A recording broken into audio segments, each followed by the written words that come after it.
Efésios capítulo 4, a partir do versículo 17 até o versículo 24.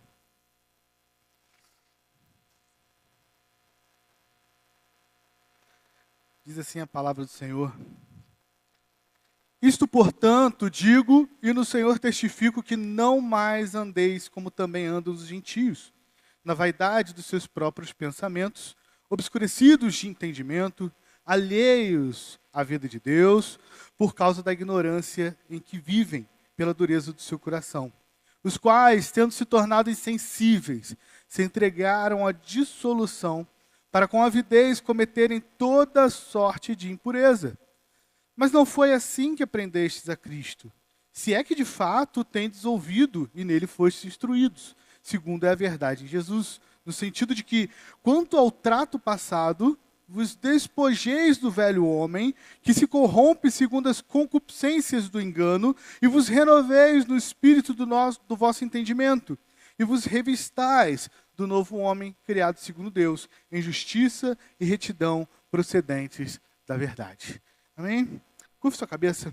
Senhor, tua palavra foi aqui lida nesse momento, e nós queremos te rogar, Senhor, queremos te pedir que o Senhor esteja agora com o teu Espírito Santo sobre nós. O Senhor esteja, Pai, direcionando nossa mente, iluminando nossas mentes, iluminando nossos corações, que a tua palavra esteja fazendo morada em nossos corações, que nós possamos aprender cada vez mais de ti e sair daqui da tua casa nessa noite, edificados da tua graça e da tua presença, Senhor. Que o Senhor esteja conosco nessa noite, nessa pregação, é o que nós pedimos, em nome de Jesus. Amém.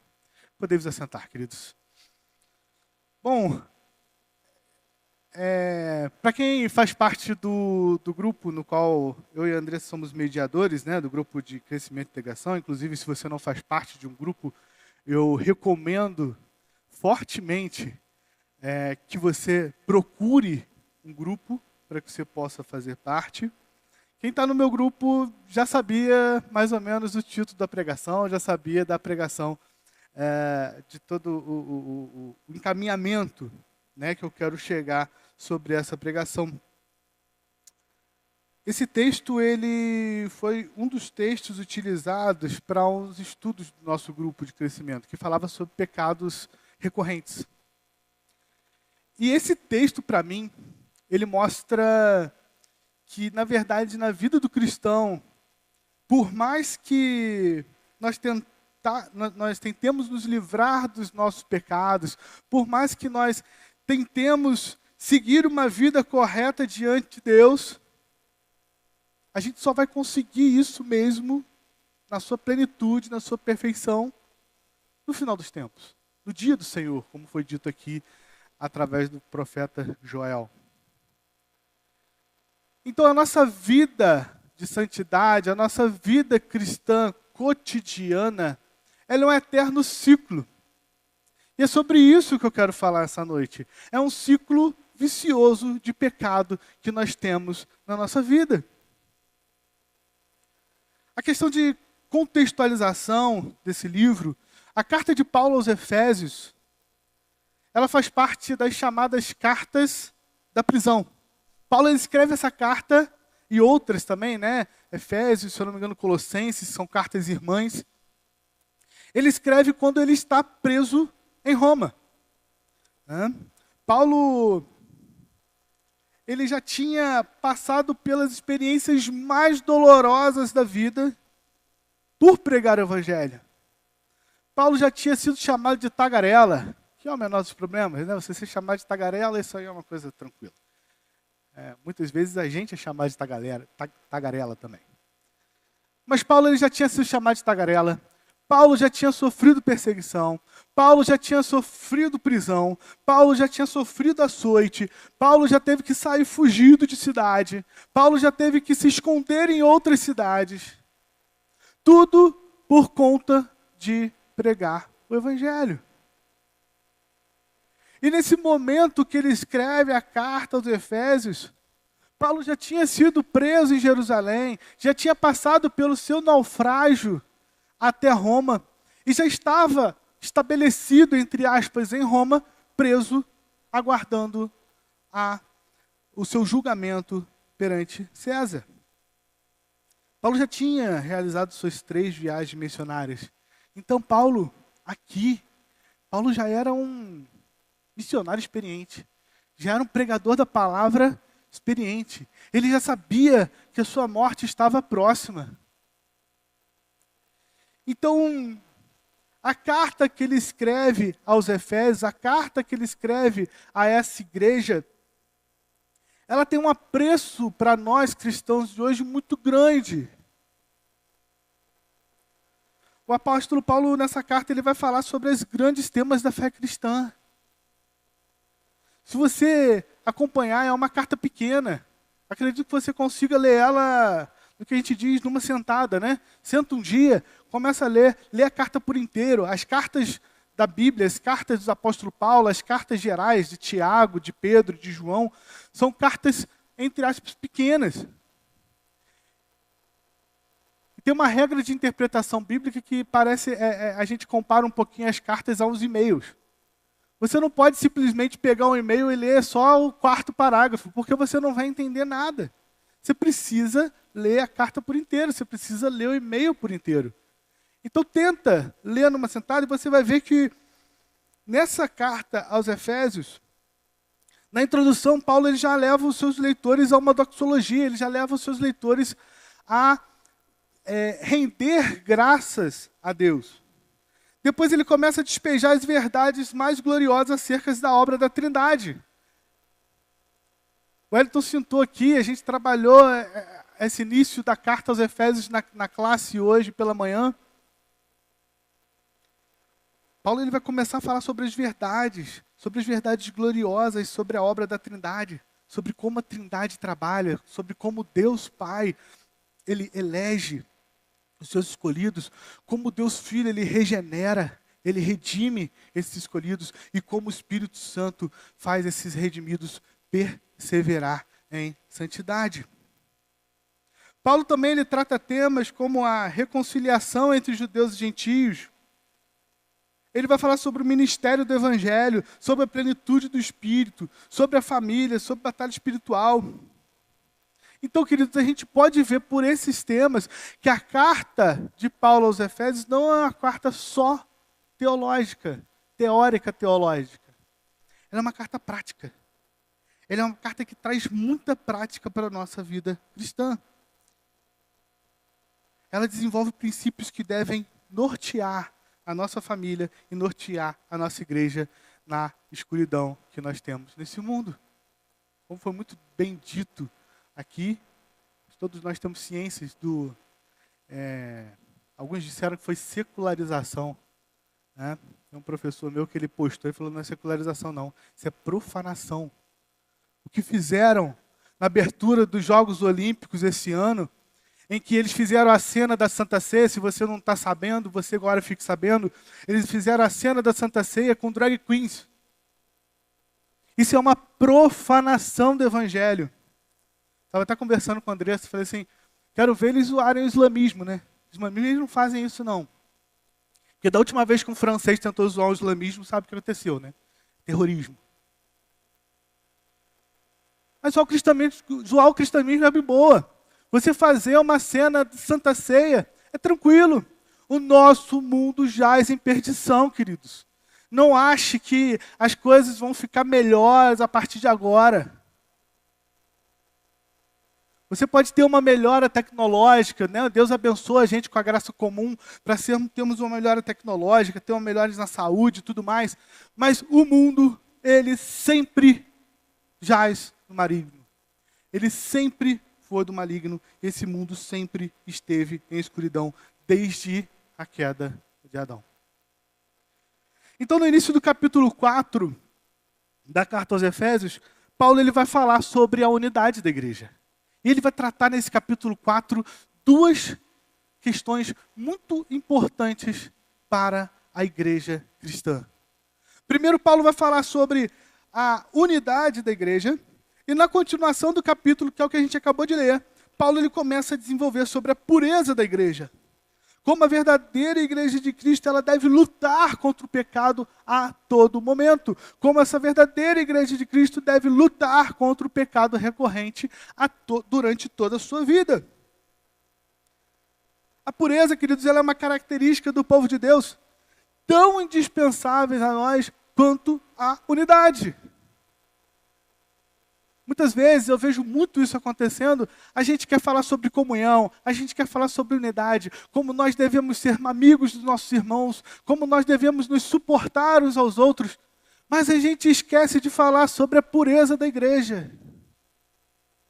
A gente esquece de falar sobre o pecado que a igreja vive, sobre o pecado recorrente que nós temos em nossas vidas, sobre o ciclo vicioso de pecado que nós temos, mesmo sendo cristãos.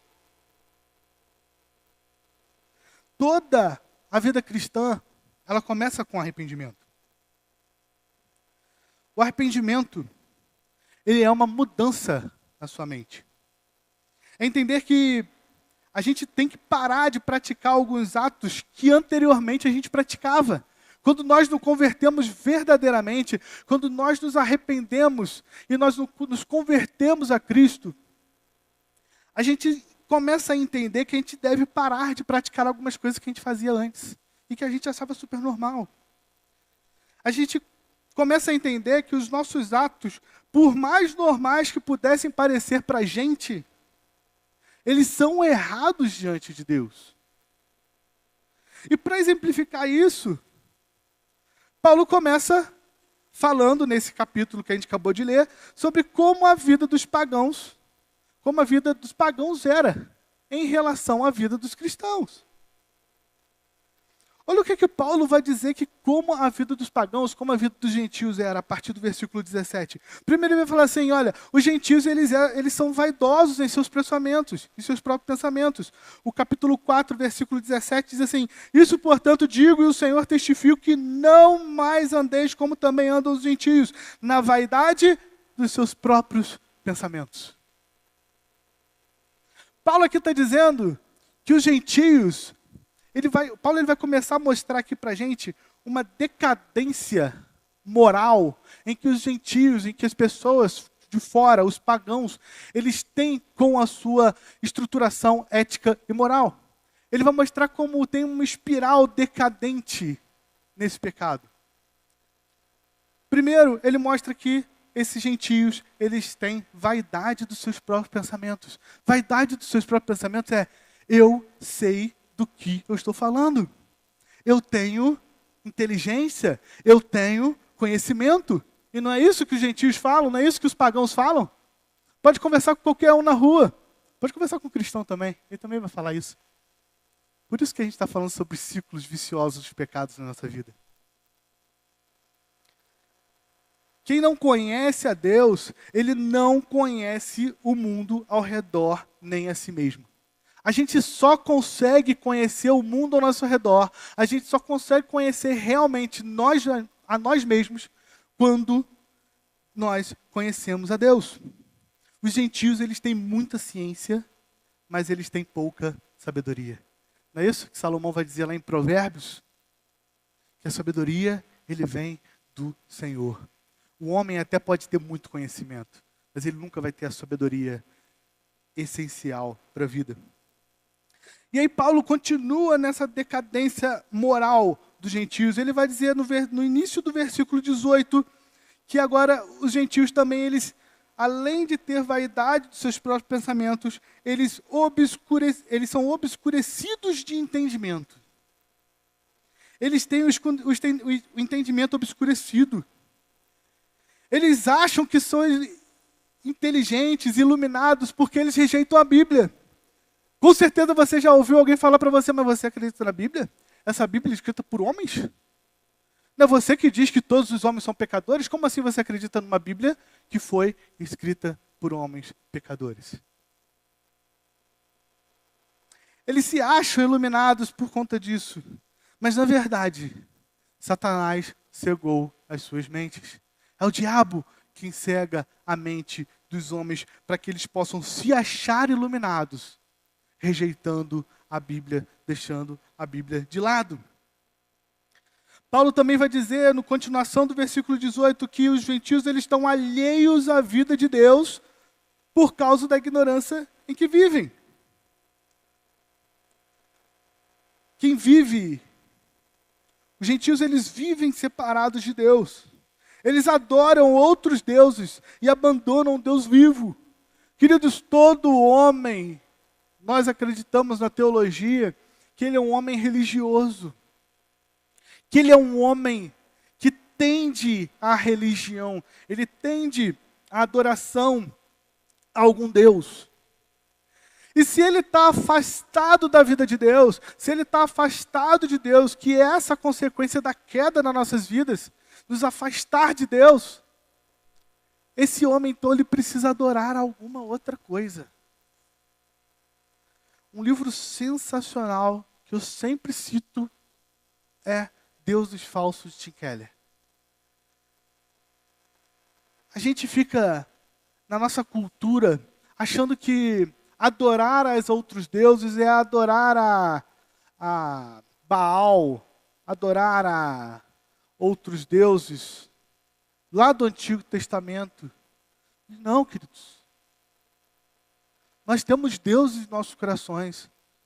O Deus que você adora, o Deus falso que você adora, é sempre aquele que você coloca no lugar de Deus no seu coração. Qualquer coisa que você coloque como prioridade na sua vida, que não seja o Deus verdadeiro, que não seja o Deus de Israel, o Deus a quem você acredita, você está adorando um Deus falso. E cuidado, porque você também pode adorar um Deus falso dentro da igreja. Você pode adorar o Deus falso da igreja. Quando você coloca a igreja acima de Deus. Quando você coloca cargos acima de Deus. Quando você coloca lideranças acima de Deus. Você está adorando falsos deuses.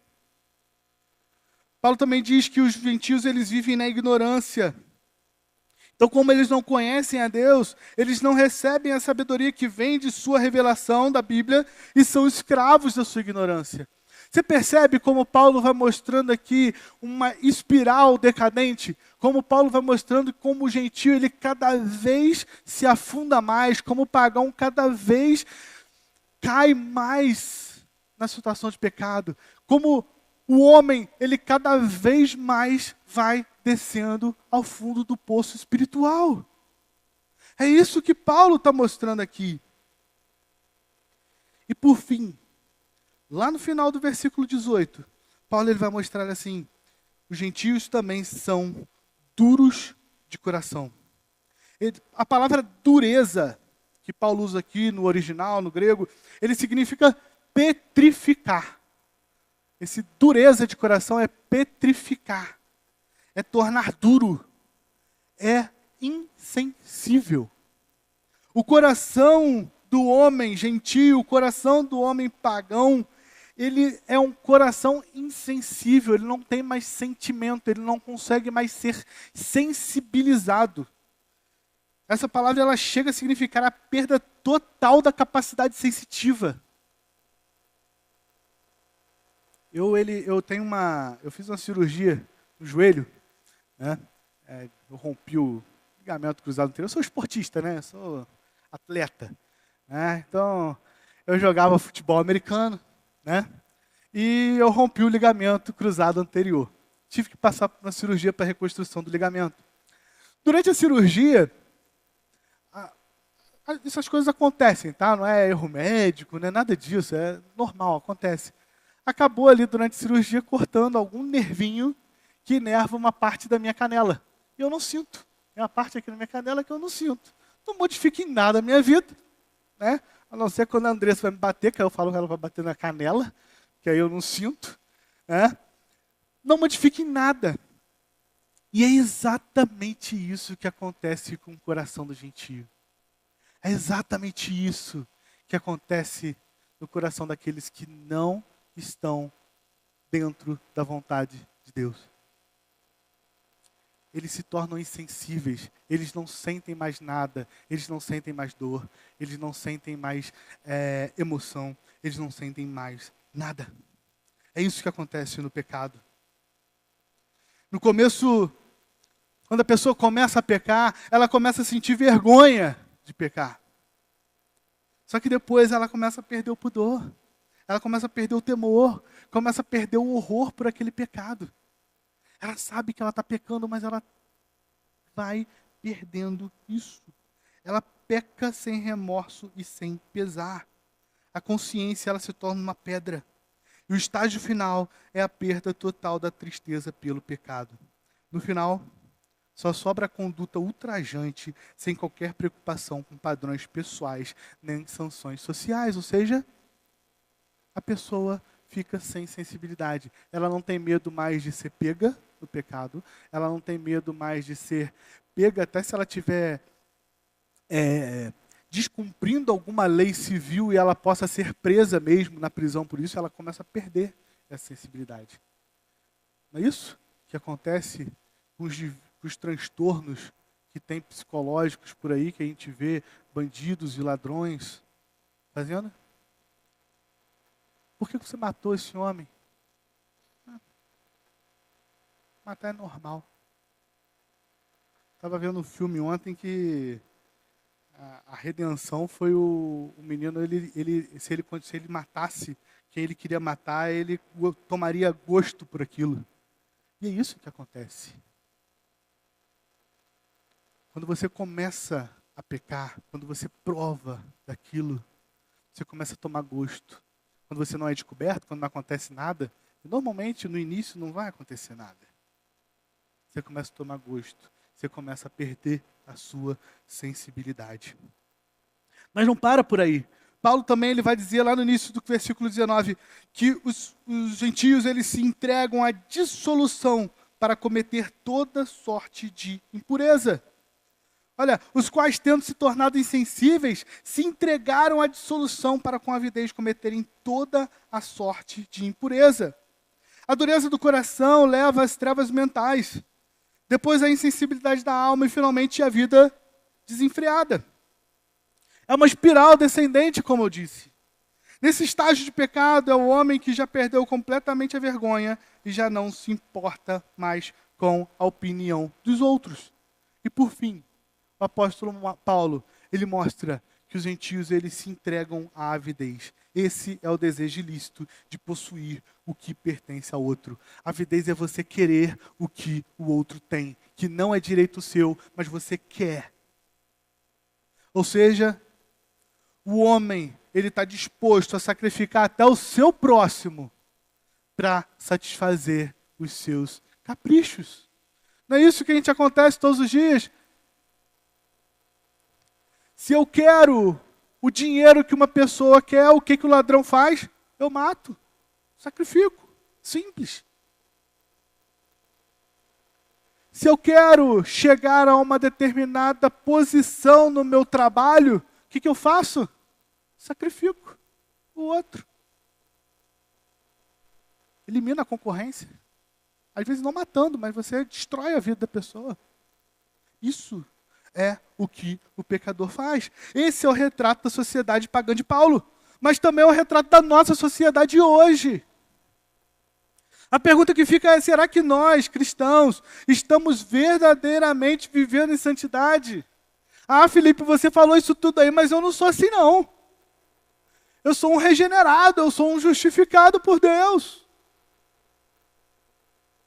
Será que nós nos parecemos mais com os pagãos?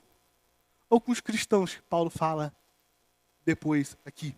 Olha o relato de Paulo na continuação dos versos, versículo 20 e 24. Paulo ele mostra que não foi assim que aprendemos ou deveríamos aprender com Cristo.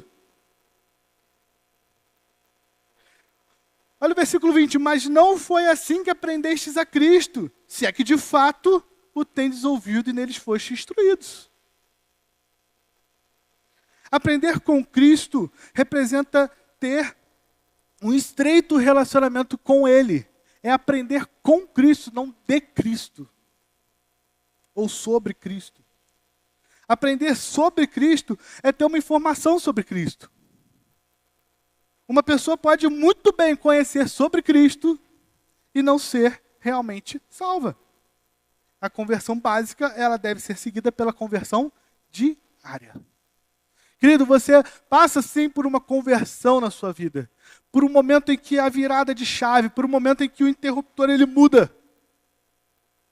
Só que você tem que entender que a sua conversão, a sua santificação, ela deve passar por todos os dias da sua vida. Você, a cada dia que passa, precisa se converter, precisa de uma conversão. Preste atenção nos principais versos, dos versículos 22 até o 24. Olha isso. No sentido de que, quanto ao trato passado, vos despojeis do velho homem, que se corrompe segundo as concupiscências do engano, e vos renoveis no espírito do vosso entendimento, e vos revistais do novo homem criado segundo Deus, em justiça e retidão procedentes da verdade. Paulo está mostrando aqui para nós, ele mostra aqui que nós aprendemos isso de Cristo. Deus ele nos revelou que nossos atos anteriores eles eram pecaminosos. Nós estávamos naquela espiral decadente que Paulo mostra ali, dos incrédulos, mas Cristo, ele mostra para nós uma nova verdade, ele mostra para nós que aquilo está errado. Ele mostra para nós, ele tira aquela sensibilidade, a petrificação do nosso coração e coloca um coração novo de carne. E aí agora nós sabemos que precisamos nos despojar das antigas práticas, nos renovar em nosso entendimento diário e então nos revestir das novas práticas, porque agora nós somos filhos de Deus. O problema é que muitas vezes a gente tenta fazer isso de uma forma errada.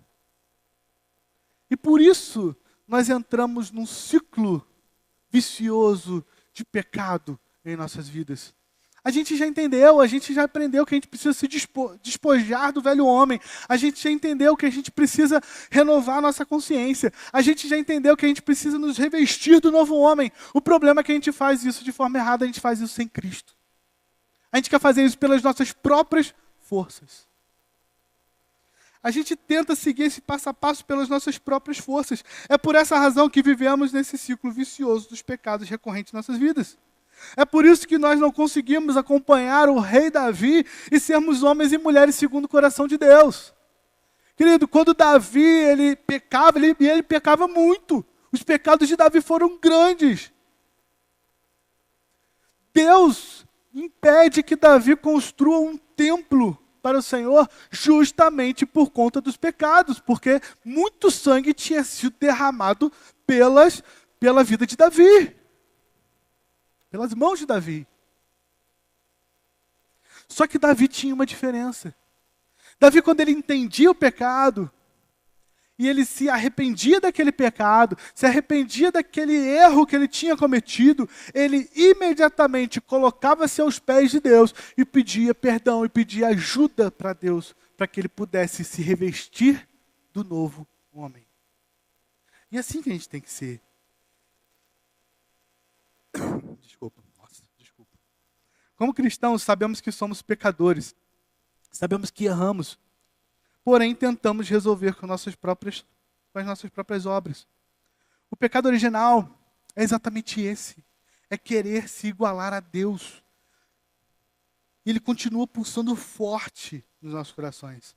Apesar de entender que erramos, tentamos resolver por nós mesmos. Tem um livro que eu sou apaixonado.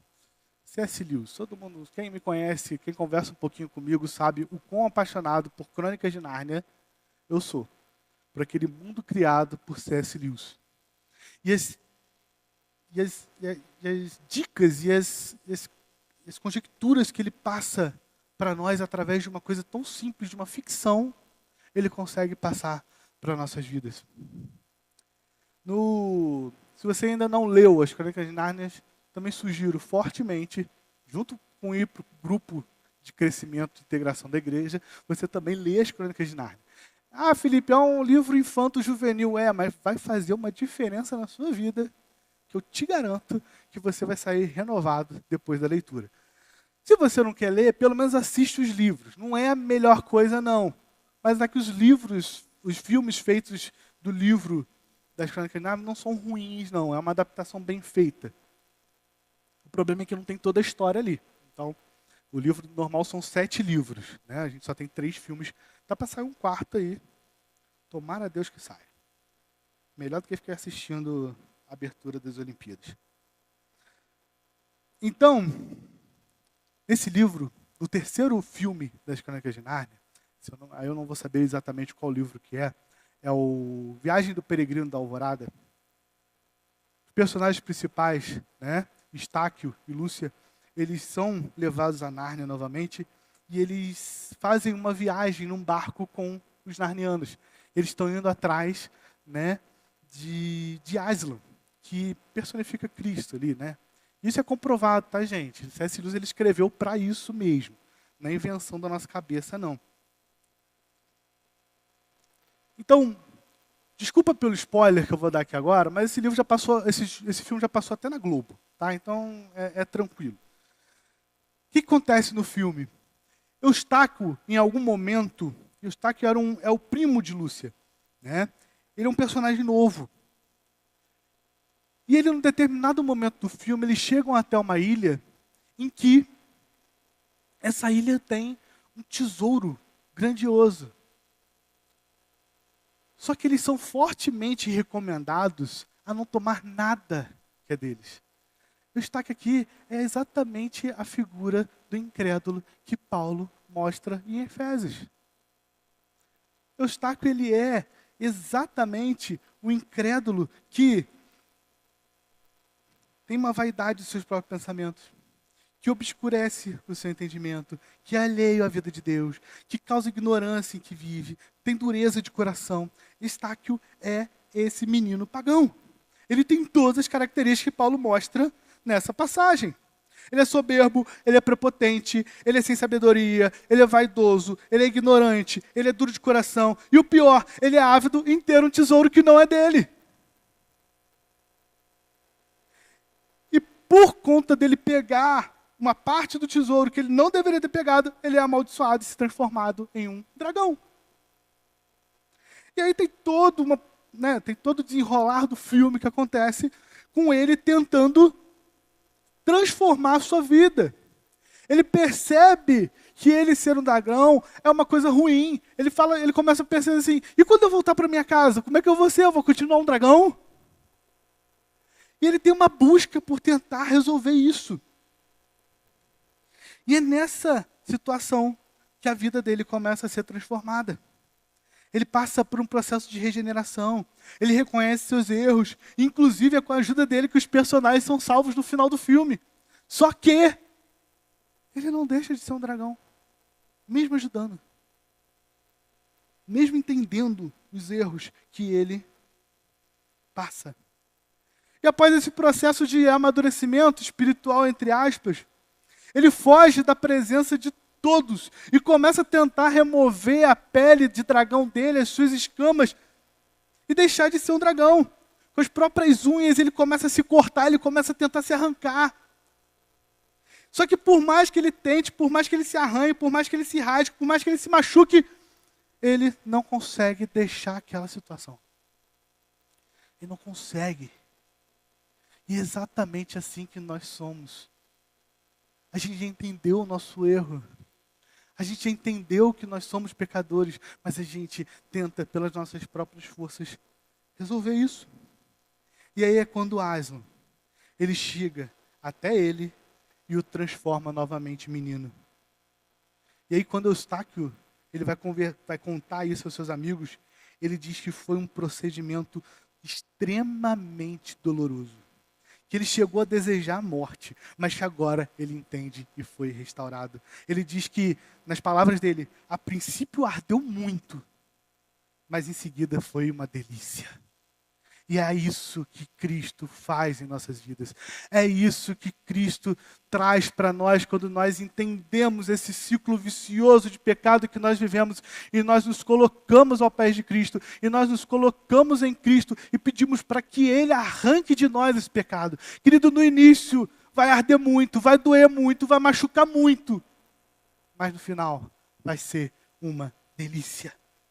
Queridos, somente Cristo tem poder para quebrar esse ciclo vicioso do pecado em nossas vidas.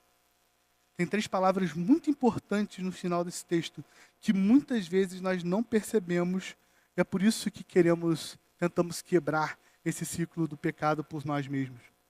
Olha o final do versículo 24. Após Paulo falar sobre o despojar do velho homem, renovar o espírito de entendimento, se revestir do novo homem, criado segundo Deus, em justiça e retidão. E ele termina dizendo o quê? Procedentes da verdade. Paulo mostra que o novo homem que devemos nos revestir deve ser procedente da verdade. Essa verdade a que o apóstolo está se referindo é a palavra de Deus, querido.